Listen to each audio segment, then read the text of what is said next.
Welcome to my channel.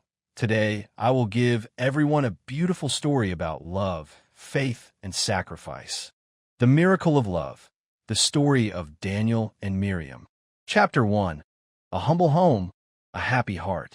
In a quiet village nestled between sun-drenched fields and olive trees, there lived a poor farmer named Daniel and his loving wife, Miriam. They had little in terms of wealth. No gold, no silks, no grand house, but they had something far more precious: peace and joy. Daniel worked from dawn till dusk in his small plot of land, growing vegetables and grain. Miriam tended their modest home with care. They had no children yet, but they dreamed of having them someday. In the eyes of others, they were poor, but in each other's eyes, they were rich with love. They never quarreled. They respected one another. Daniel often told Miriam, "You are the most beautiful woman in the world to me." And Miriam, with laughter in her eyes, would say, "And you are the strongest man with the kindest heart." Their love was deep, quiet, and content. Chapter 2. A New Neighbor. Life might have continued this way if not for the arrival of Elias, a wealthy and handsome man who had recently built a grand home near Daniel's farm. Elias had traveled across lands and made his fortune in trade. He had servants, silk robes, and jewels that sparkled in the sun. But he was not happy, not truly. One day, Elias saw Miriam walking to the well. Her face glowed with the warmth of humility, her eyes gentle, her hair tied with a faded scarf. Her clothes were old, worn, but clean, and in that moment, Elias's heart was stirred, not with admiration, but with desire. How could such a beautiful woman live such a poor life? He thought. She deserves more. She should be with a man like me. From that day, a dangerous seed was planted in Elias's heart. He would visit the poor couple's home whenever Daniel was away working in the fields.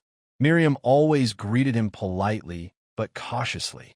One day he said, "You are a beautiful woman, Miriam, but look at your clothes. They are old and faded. Why hasn't your husband bought you new ones? If he loved you, truly he would." Miriam was shocked. She dismissed him, but he returned the next day and the next. And each time he said the same thing. "Your husband doesn't love you the way you deserve. Leave him. Marry me. I'll dress you in the finest clothes in all of Ethiopia. You will shine like a queen." Chapter 3. Doubt in the Heart. At first, Miriam paid him no mind. Her love for Daniel was strong. But words repeated often begin to echo in the heart. One night, she looked at her reflection and sighed. "My clothes are old," she thought. "Why hasn't Daniel bought me anything new? Maybe Elias is right." That evening, while Daniel was eating the simple stew she had cooked, Miriam hesitated before speaking. "Daniel," she said, "look at me. My clothes are ugly and torn. I want something new, something beautiful." Daniel looked at her, surprised. He smiled gently. "You are the most beautiful woman in the world to me, Miriam. Clothes don't change that." But Miriam was not comforted. "If you love me, you will buy me a new dress." Daniel's heart ached. He had only saved a little money, just enough to buy a new plow he badly needed. But he couldn't bear to see sadness in her eyes. "I want her to be happy," he thought. The next morning, he took his savings to the market and returned with a modest but lovely new dress. When Miriam saw it, she cried tears of joy. "Thank you, my dear husband. Now I know you love me." Chapter 4. A Deeper Wound. When Elias came again and saw Miriam in her new dress, he smiled slyly. "Ah, so your husband bought you clothes," he said. "But where is your gold? A good husband doesn't just give you fabric. He gives you gold, rings, necklaces, bracelets. You deserve to sparkle." He opened a box of gleaming jewelry. "All this can be yours. Just leave him. Marry me." Miriam shook her head. "No, I love Daniel, and he loves me." But Elias returned again and again, each time showing her the same jewelry, each time repeating the same promise. And slowly, doubt crept back into Miriam's heart. "Why hasn't Daniel given me jewelry?" she wondered. "Doesn't he care enough?" That night, Daniel returned home after a long, hard day in the field. He was tired and hungry, but when he stepped into the house, there was no fire in the hearth, no food on the table. "There is no dinner for you," Miriam said coldly. "You don't love me." Daniel was stunned. "What? Miriam, I love you more than anything. Then where's my gold? If you loved me, you'd give me a necklace. A ring. Daniel's heart broke. He'd spent all he had on her dress.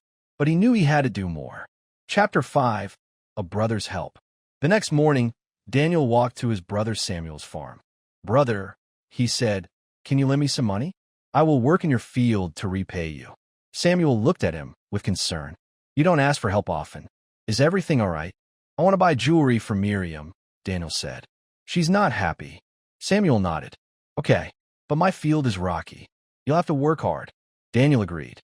He took the money and went to the market, where he bought a small but beautiful necklace and a pair of golden rings. When he gave them to Miriam, her eyes lit up.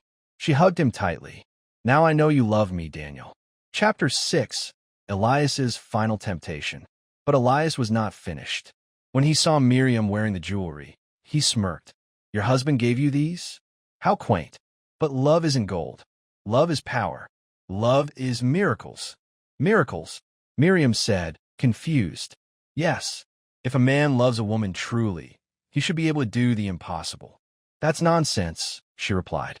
"Only God can perform miracles." "Wrong," Elias whispered. "Love can do miracles. Leave Daniel.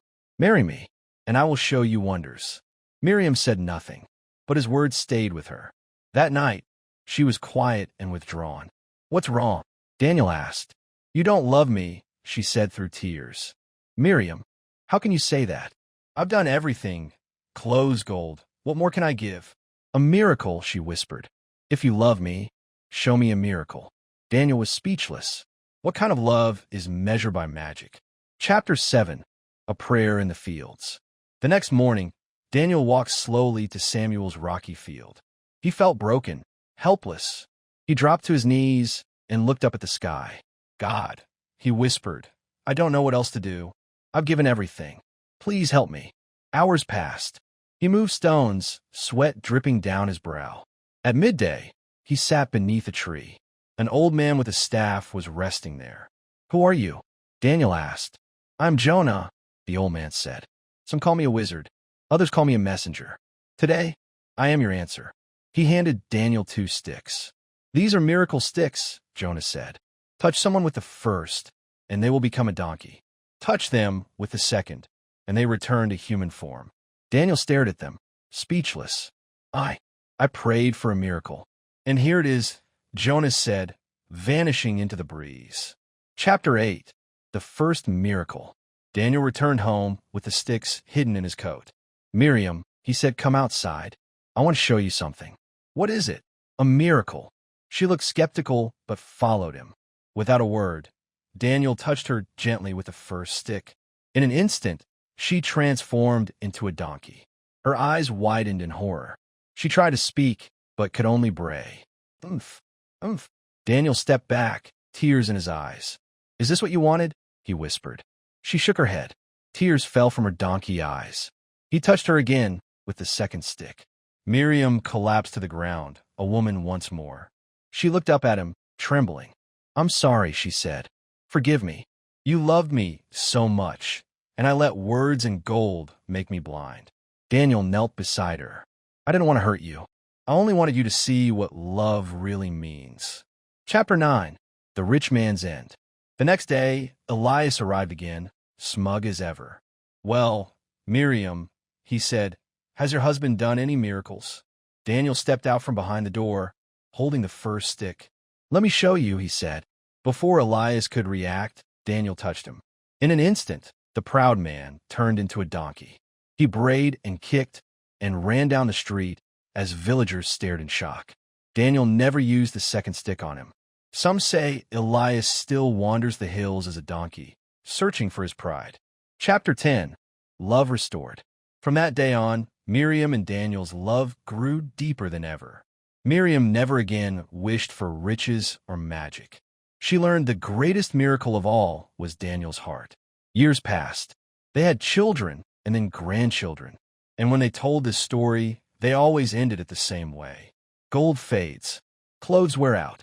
But true love, the kind that works, sacrifices, and forgives, that is the greatest miracle of all. Subscribe for more inspiration. Your English journey continues here.